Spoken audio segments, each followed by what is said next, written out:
السلام علیکم۔ دبئی کے ایک ہوٹل میں کچھ پاکستانی ٹھہرے تھے۔ نماز کا وقت ہو گیا۔ لوگوں نے سوچا کہ باہر شدید گرمی ہے، لابی میں ہی جماعت کر لیتے ہیں۔ ایک اچھی سی محراب والی جگہ بھی مل گئی۔ اس میں ایک امام صاحب کھڑے ہو گئے۔ پیچھے جماعت نے نیت باندھ لی۔ عین رکعت کے درمیان امام نظروں سے اوجھل ہو گئے۔ نمازی ششدر رہ گئے۔ پھر وہ رکوع کرواتے نظر آئے اور پھر سجدے میں، پھر نظروں سے غائب، حتیٰ کہ ان کا مصلی بھی روپوش ہو گیا۔ لوگوں نے سوچا، یار اتنے باکرامت بزرگ ہمارے درمیان موجود ہیں، ہمیں پتہ ہی نہیں تھا۔ زمان و مکان کی حدود سے آزاد معلوم ہوتے ہیں، بس کبھی وہ آ جاتے اور رکعت شروع کروا کے اوجھل ہو جاتے۔ جب آخرکار نماز ختم ہوئی تو مقتدیوں نے کہا، حضرت آج آپ کا راز فاش ہو گیا ہے، تو یہ بتا دیں یہ کیا کرامت ہے؟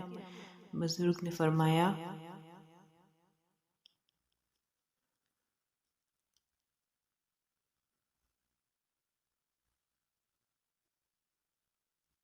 خدا جانے کون کمبخت بار بار لفٹ کا بٹن دبا رہا تھا۔